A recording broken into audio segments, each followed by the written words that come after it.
very low vibrational, very low vibrational, very low vibration.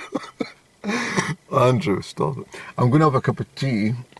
I've got my flask. I'm going to sit over there in the sunshine. Well, at least stand and have a ciggy. And then we'll take a wee wander along by the Lovers Walk again, okay? Up and down the ground for keeping me down. Okay, we've crossed the River Turret over the bridge at the Glen Distillery. We're just heading up here.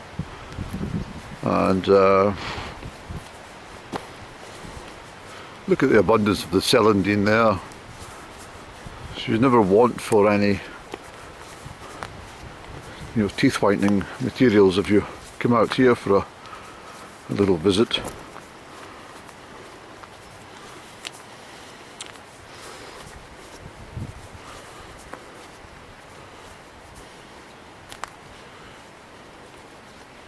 Very pleasant, isn't it? Just strolling along, having a look at things.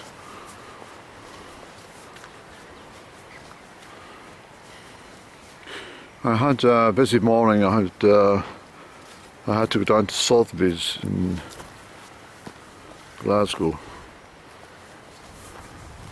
I had to call my broker at 1 o'clock. I got the dates mixed up. I had called last week. I was on holiday, Lisa. Called the broker.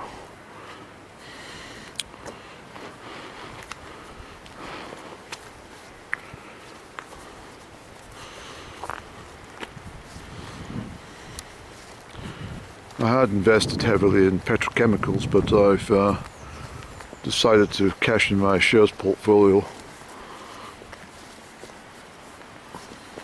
completely. Not for any environmental thoughts, just I decided it was the right time.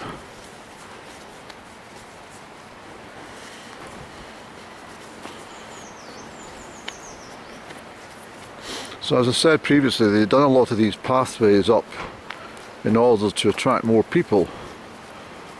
And I mean, it does make a much more pleasant arena underfoot, but the problem is they do these pathways and they start to look more like a parkland rather than a woodland.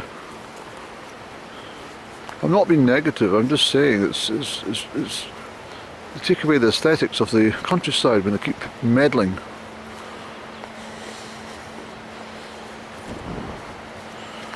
And the other problem that now exists everywhere you go is health and safety. So you have to erect these silly fences in case somebody topples over the edge, because they've never been out in the countryside before. They don't know what the edge looks like, so they just topple over.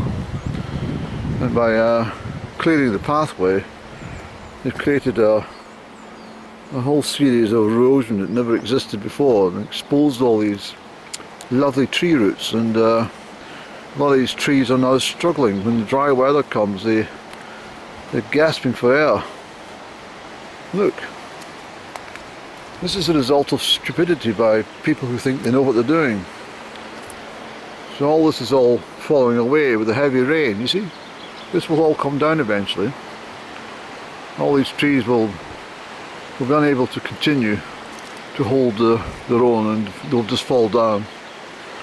You can see already they're starting to topple.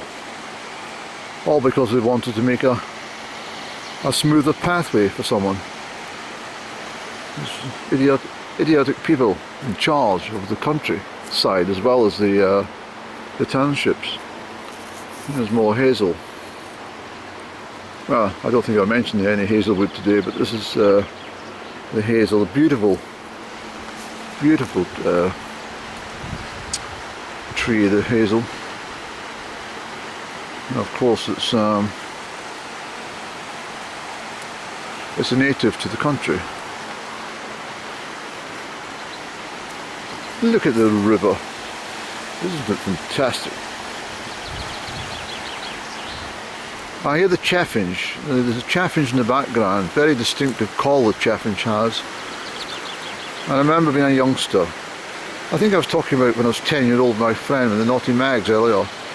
But also when I was about 10-year-old, I switched between being a little boy and a teenager quite often as well. But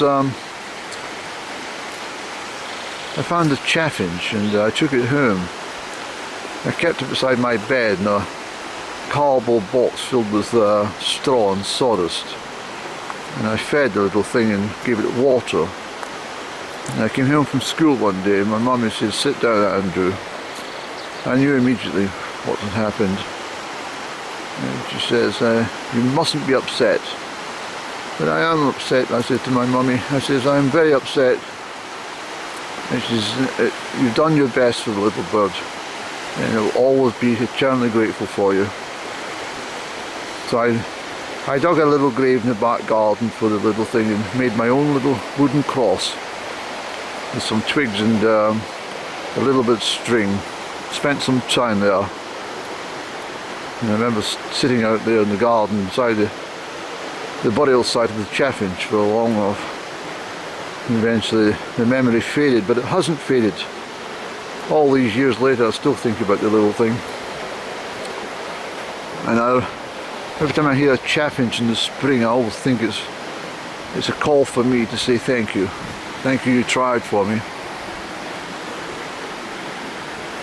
I mentioned recently about the wild garlic, and the fact that very soon the wild garlic, or the ransoms which they're more officially known as, will soon come into white floret. Well, you have to be very careful with picking wild garlic. This is a word of warning. Nature is extremely clever at times, and there's a plant which duplicates the wild garlic. So if you're picking large bunches of it, expecting it all to be wild garlic, it's not. There's a copycat plant which will give you intestinal problems, sore stomach and a bit of diarrhea. Nothing more serious, but I have had a sore stomach cramps because of eating it by mistake. So please be very careful.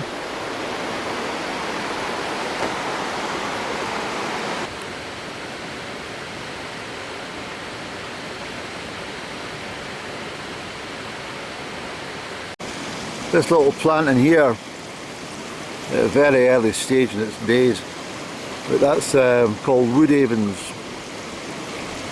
and if you get that in your garden, well, forget your garden, it just spreads everywhere. I mean, a lot of the wild plants do that, but that one's particularly nasty. It just seems to go everywhere, very difficult to get rid of. Here's a very young sycamore sapling. Look at that lovely wee thing. Who would have known that was there all winter until it showed its face in spring. Hello there, very welcome to this world.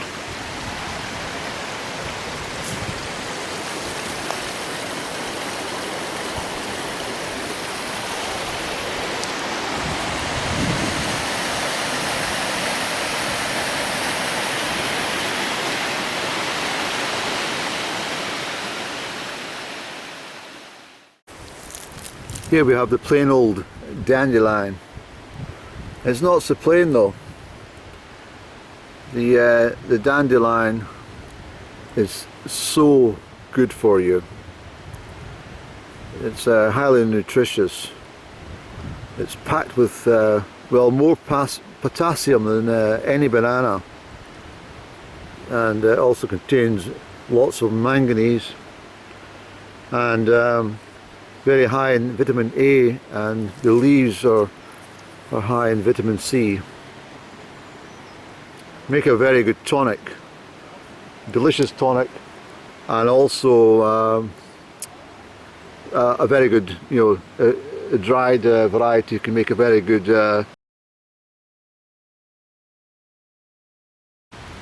So here we have another carpet of wood anemone, and these plants will soon be taken over with the stitchwort. That's lesser stitchwort and greater stitchwort, which are a small white variety, and they're mainly found in amongst the bluebells. So if you find any bluebells, you'll also see the stitchwort in amongst them. You see, I don't see many bluebells here, but and there's more hazel, just for the record, okay.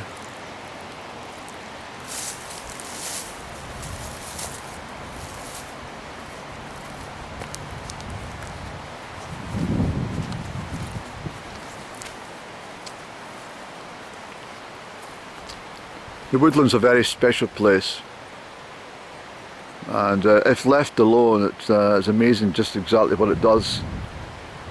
So I always say that there should be no meddling in natural woodlands, but of course you've got to make a pathway. But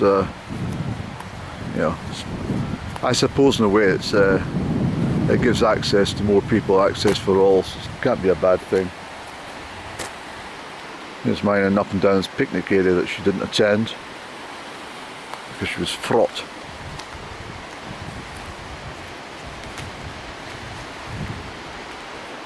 So I think what we'll do, there's a beautiful butterfly.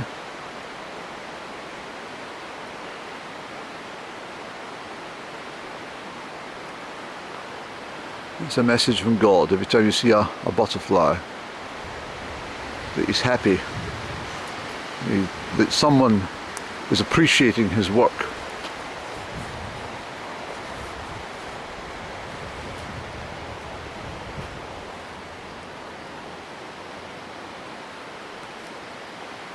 Mother Nature, eh?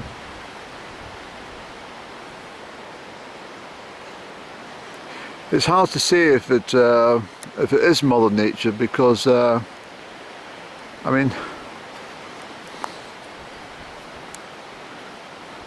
mothers are generally very tentative towards the children, and they're very sweet, but they can also be very sour people, and not always attentive. Sometimes they can be very poor mothers. Sometimes they can be very reckless with their own lives. Sometimes they can just be a bit of a, well, encumbrance to themselves more than anything. I always think that people should have at least one interest which involves nature. This costs absolutely nothing to be wandering around here. Nothing at all. I think I get more enjoyment staring into the vegetation than I would ever watching a DVD or my eyes glued to Netflix or fucking EastEnders or something of that nature. Look at the busy bee. I love the bees, I really do. I was part of the Bumblebee Association for a long while, until they kept on wanting more and more money out of me. I thought, no, it's all money for administration. I thought, no, I want to give things to the bumblebee myself. Where is it anyway? It's gone under the vegetation, I'm sure. Okay, let's scoot back along and we'll take a seat and have a little puff. Enjoy the nature. We might be approached by some fairies today. I've got a feeling we will. It's coming to that time of year.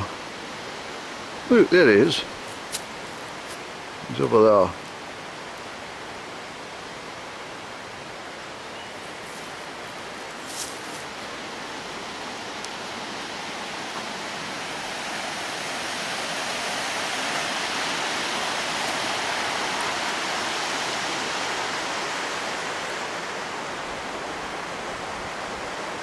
As I said many times, that the best time to see the fairies is in the morning or at night. I've told you before that everything with the fairies and the fairyland is always in the absolute divide, so it's between night and morning, or morning, night, sorry, I'll start again, between morning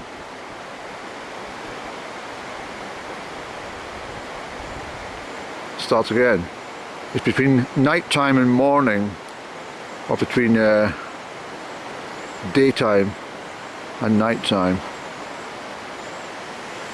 or it's by the riverside, on the banks of the river. It's always next to something. It is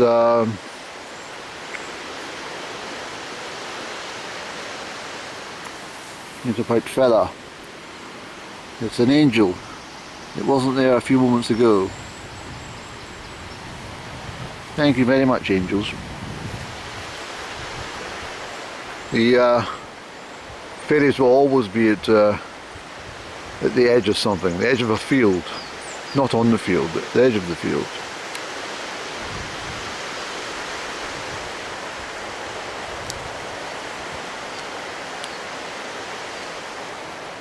Okay, let's go for a puff, Andy.